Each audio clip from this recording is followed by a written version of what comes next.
الحمدللہ رب العالمین والصلاة والسلام علی سید المرسلین اما بعد فاعوذ باللہ من الشیطان الرجیم بسم اللہ الرحمن الرحیم۔ نبی پاک نے پھر بتایا کہ میں رات کے تھوڑے حصے میں بیت المقدس سے واپس ہو کر آ گیا ہوں۔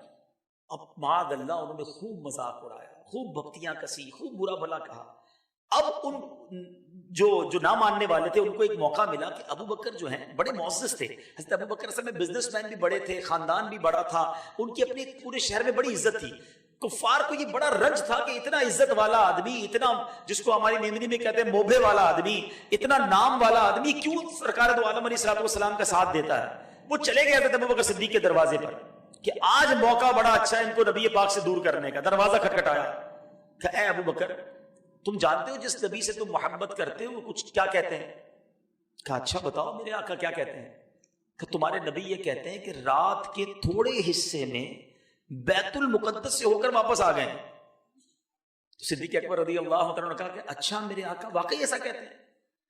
اچھا ہو سکتا ہے اس زمانے میں جو کفار دروازے تک گئے ہوں گے وہ کہیں گے اچھا جناب لگتا ہے صدیق اکبر رضی اللہ عنہ ہیزیٹیٹ ہو رہے ہیں، کوئی کنفیوژن کریٹ ہو رہی ہے، لگتا ہے کہ معاملہ ہمارا سیٹ ہو جائے گا۔ کہا ہاں وہ یہی کہتے ہیں کہ رات کے تھوڑے حصے میں بیت المقدس سے ہو کر آ گئے ہیں۔ اچھا کمال کی بات یہ ہے صدیق اکبر رضی اللہ عنہ نبی پاک کے پاس کنفرمیشن کے لیے نہیں آئے کہ حضور کیا واقعی آپ یہ کہہ رہے ہیں؟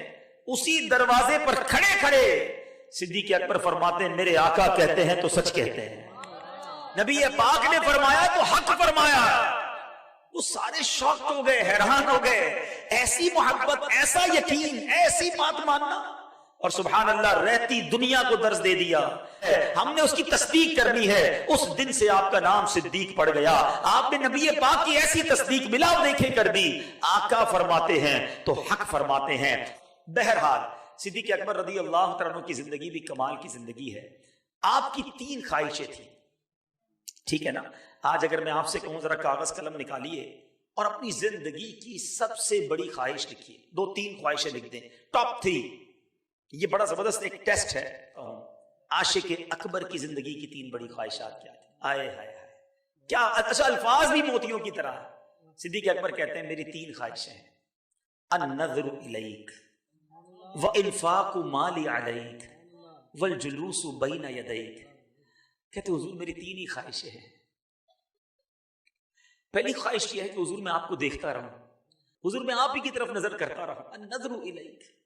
دوسری خواہش ہے وانفاق مالی علیک، میں اپنا مال آپ پر خرچ کرتا رہوں، بس خرچ کرتا رہوں۔ اور تیسری خواہش یہ ہے والجلوس بین یدیک، حضور بس آپ کے قدموں میں حاضر رہوں، کہیں اور نہ جاؤں، بس یہی میرا مسکن ہو۔ اب ذرا دیکھو یار یہ کیسے عاشق تھے اور ان کی تمنا اللہ نے پوری کیسے کی۔ کہتے ہیں نا دل کی تمنا ہو، سچی تمنا ہو، نیت اچھی ہو، پھر منزل کیسے آسان ہوتی ہے۔ النظر الیک، نبی پاک کو اتنا دیکھتے تھے۔ صحابہ کرام کا ایک جو انداز ہوتا تھا نا پیارے آقا علیہ السلام کے پاس، جب نبی پاک واعظ فرماتے، نصیحت فرماتے، تو صحابہ کرام راوی لکھتے ہیں کہ تمام صحابہ سر جھکا کر بیٹھتے تھے۔ جو روب نبوت تھا، جو جلال تھا، نبی پاک کی چہرے کی جو رعنائیاں تھی، صحابہ کہتے ہیں ہم تاب نہیں لاتے تھے، ہم نبی پاک کو نظر بھر کے نہیں دیکھ سکتے تھے، ہم بالکل سر جھکا کر بیٹھتے تھے۔ ایسے بھی کئی صحابہ ہیں جنہوں نے نبی پاک کی صحبت تو اٹھائی، پیارے آقا کا حلیہ بیان نہیں کر سکتے تھے کیونکہ وہ ادب کی وجہ سے دیکھ ہی نہیں پاتے تھے نبی پاک کو۔ فرمایا صرف 2 صحابہ تھے کہ جب نبی پاک بیان فرماتے تو وہ آقا کو دیکھتے، آقا انہیں دیکھتے تھے، آپس میں مسکراہٹوں کا تبادلہ ہوتا تھا، اور وہ حضرت ابو بکر صدیق رضی اللہ تعالیٰ عنہ، حضرت عمر فاروق رضی اللہ تعالیٰ عنہ۔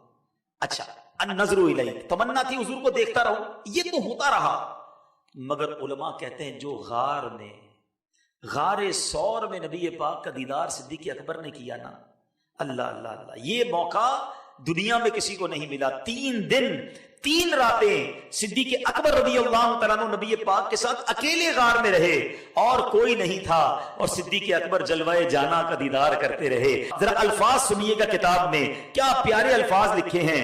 میرات المناجی میں لکھا کہ حکیم الامت مفتی احمد یار خان نعیمی فرماتے ہیں کہ نبی پاک علیہ السلام جب اپنا سر مبارک حضرت صدیق اکبر کے زانوں پر رکھ کر آرام کر رہے تھے، آپ خوب جی بھر بھر کر چہرہ انور دیکھتے رہے۔ اس وقت دل کا کیا حال ہوگا، وہ رات ایسی عبادت کر رہے تھے جو فرش و عرش پر ٹھہرا کر رہا تھا. کائنات میں وہ عبادت اکیلے صدیق اکبر کر رہے تھے جب نبی پاک ان کی گود میں آرام فرما تھے اور سامنے جمال یار تھا.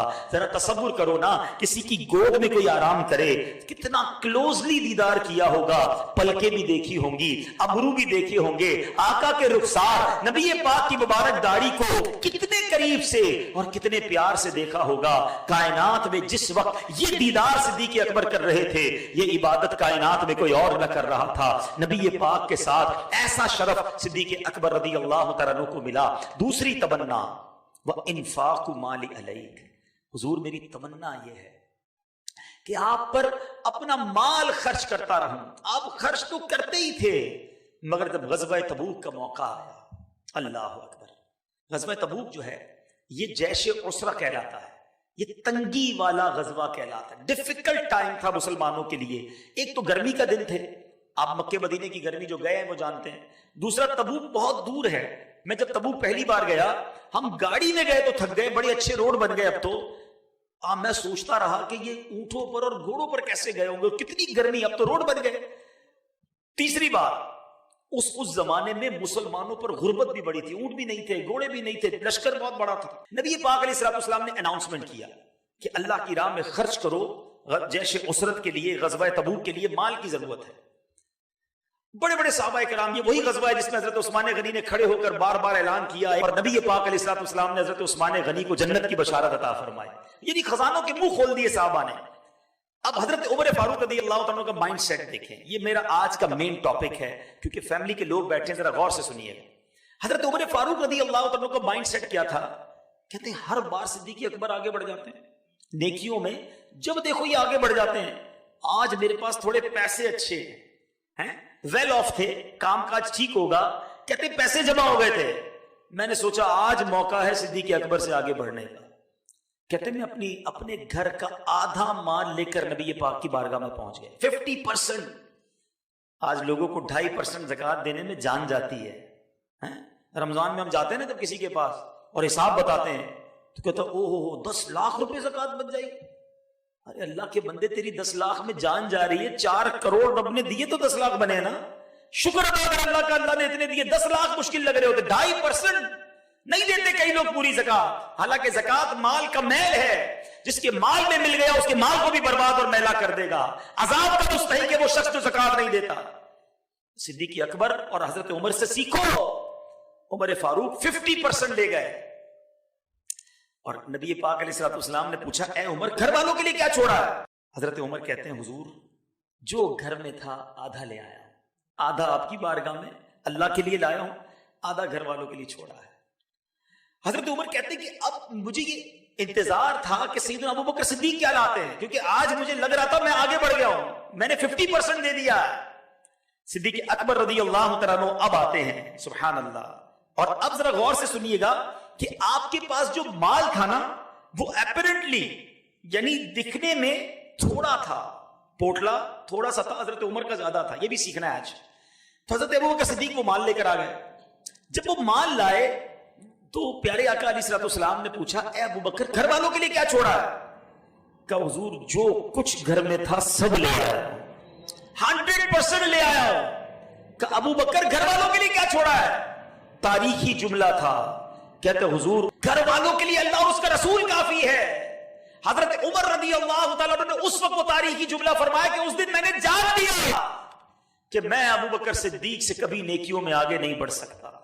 شاعر نے اس منظر کو کس طرح بیان کیا, اتنے میں وہ رفیق نبوت بھی آ گیا جس سے بنائے عشق و محبت ہے استوار, لے آیا اپنے ساتھ وہ مرد وفا سرشت, ہر چیز جس سے چشم جہاں میں ہو اعتبار.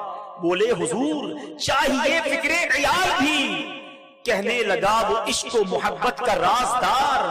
اے تجھ سے دید آئے میں ہو انجم فروغ گیر, اے تیری ذات باعث تکوین روزگار. پروانے کو چراغ تو بلبل کو پھول, صدیق کے لیے ہے خدا کا رسول بس. کہتے حضور بس آپ راضی ہو جائیں, آپ کے ذریعے رب راضی ہو جائے, اب مجھے اور کچھ نہیں چاہیے.